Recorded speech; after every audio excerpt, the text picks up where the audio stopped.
भाजपचे आमदार गोपीचंद पडळकर आपल्यासोबत, आपण त्यांच्याशी बोलणार आहोत. खरात यांचं प्रकरण साहेब किती गंभीर आहे, कारण अंकशास्त्रामध्ये तज्ज्ञ आहे असं म्हटलं जात होतं, पण शाळेच्या नोंदीमध्ये गणितातच नापास अशी नोंद सापडते. काय म्हणाल? अरे आता तो महाराज आहे, त्याला शाळा कशाला लागते? बंधू महाराजाला शाळा लागत नाही, त्याच्या अंगच असते ना. आणि आता हे अर्थमंत्री जर त्याचे शिष्य असतील, त्यांनी शिकवलं असेल ना गणित त्याला. 9-9, 10-10 वेळा जे अर्थसंकल्प मांडतात, त्यांनी त्याला आकडेमोड शिकवली असेल.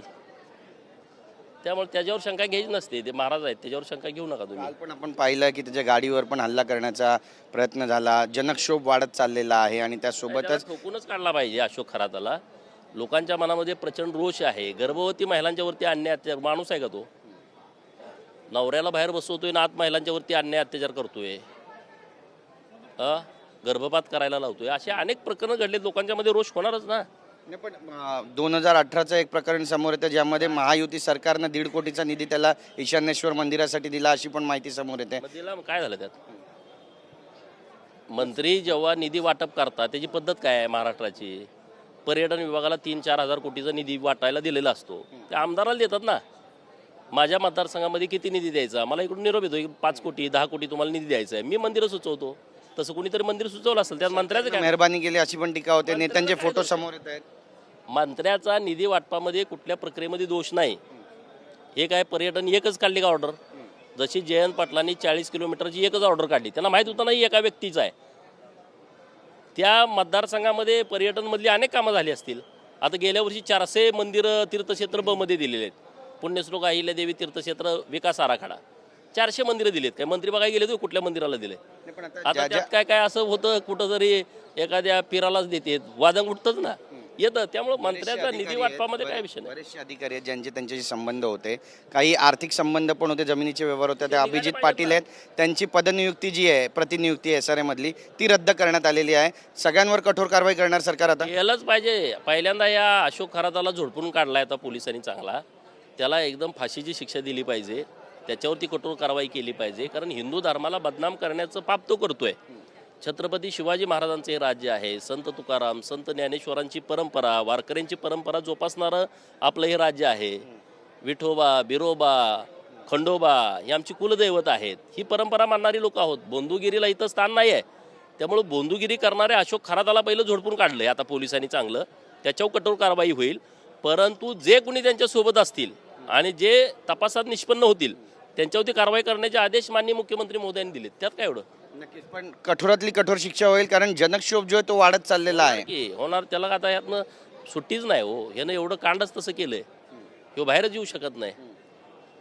नक्कीच एक महत्त्वाचा प्रश्न विचारायचा. आपण पाहतोय की रोहित पवार यांनी अजितदादा प्रकरणामध्ये कर्नाटकमध्ये तक्रार केली होती, ती आता बारामतीला वर्ग करण्यात आली आहे. जी भूमिका ते मांडतात अजितदादा यांच्या अपघाती मृत्यू संदर्भातली, त्याबद्दल तुमचं मत काय? नाही आता हे रोहितलाच माहीत ना काय नेमकं आहे. मी ह्या विषयावरती बोलणं योग्य नाही. रोहित आता गेले महिनाभर सांगतोय काय काय झालंय, तर त्यालाच ह्या विषयाची माहिती आहे. काय कसं नेमकं काय झालंय, अपघात झालाय, काय झालंय, आता तो बोलतोय तो सांगाल ना ह्याच्यावरती. खरात प्रकरणामध्ये विरोधक ज्या पद्धतीनं भूमिका मांडतात आणि सरकारवरती कुठेतरी थेट आरोप करण्याचा प्रयत्न आहे की सरकारवर काय आरोप करतात? सरकारवर थेट आरोप आहे की सरकारनं ब्रँडिंग केलं त्याचं. अरे रक्ताची आंघोळ करणार जयंत पाटील जाऊन आणि तुम्ही बोंबलणार सरकारी नावावर, हे कसं काय चालेल? अरे सरकारनं, मुख्यमंत्री महोदयांनी आदेश देऊन ट्रॅप लावून त्याला हात टाकलाय का? तुम्ही मांडलं काय?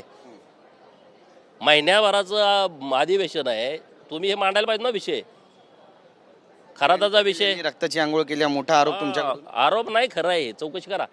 तो कशाला जातोय तिथं? तो पुरोगामी आहे, तो पुरोगामी आहे ना. तू का त्याची भाषणं काढून बघा. तू काय म्हणतोय? फुले शाहू आंबेडकरांचं राज्य आहे, मी पुरोगामी कार्यकर्ता आहे आणि मी देवधर्माला मानत नाही. स्टेजवरनं देवधर्माची थट्टा करतो, मंत्र उच्चार करायला लावून एखाद्या समाजाची थट्टा करतो. बघितलंय लोकांनी. मग तिथं काय तुझं काम होतं बोंधुबा भागडं? जयंत पाटलाची चौकशी होण्याची आवश्यकता आहे ना. काय नेमका त्याला गुरुदक्षिणा, गुरुनी त्यांना काय दिलंय बक्षीस, काय आशीर्वाद दिलाय, हे चौकशी करण्याची आवश्यकता आहे. त्याचा पोरगाने तो गेले होते तिथं. सगळे तिथले आजूबाजूचे आमचे कार्यकर्ते सांगतायत फोन करून. गेले 8 दिवस मला सांग म्हटलं जाऊ दे कुठं बोलायला. काल इथं पण बोललो, सगळे पत्रकार पण म्हणले हेच. बऱ्याच नेत्यांचे व्हिडिओ समोर येतात, तसा एखादा व्हिडिओ तुमच्याकडे आहे त्यांचा, जयंत पाटील यांचा? सगळीकडे सार्वजनिक ठिकाणी सगळ्या सोशल साईटवरती आहेत. माझ्याकडे याची काय गरज आहे?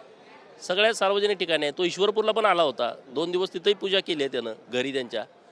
ह्याच्याबद्दलचा खुलासा झाला पाहिजे. आम्ही खरं बोलतोय की खोटं बोलतोय हे कधीच सिद्ध होईल. पोलिसांनी याच्या मुळात गेलं पाहिजे.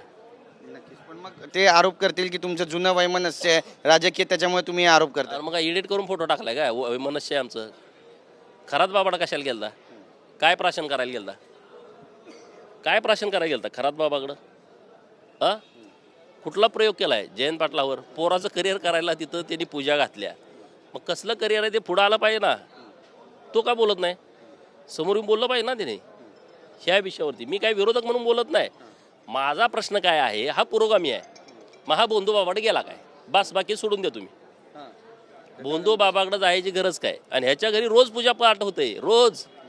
म्हणजे मताच्या राजकारणासाठी तुम्ही लोकांना खोटं बोलताय का? जे लोक तुम्हाला मतं देतात त्यांना तुम्ही मुसलमानांना खोटं बोलताय, तुम्ही मागासवर्गीयांना खोटं बोलताय. जे देवाला मानत नाहीत लोक अशी जे आहेत त्यांच्या मतासाठी तुम्ही करता का हे? मग सरळ सांगा ना, आम्ही देवाला मानतो, आम्ही सगळ्या पूजा पद्धती करतो, नुसतं देवालाच मानत नाही तर बोंधू बाबासुद्धा आमचे गुरु आहेत. यांनी क्लिअर सांगितलं पाहिजे ना, कशाला उगाच खोटं करायचं. नक्की त्यांना म्हणजे बातचीत केल्याबद्दल. तर आपण पाहतोय मोठा आरोप या ठिकाणी केलेला आहे गोपीचंद पडळकर आणि जयंत पाटील यांच्यावर. कॅमेरा पर्सन कमलेशसह गिरीश गायकवाड, TV9 मराठी, मुंबई.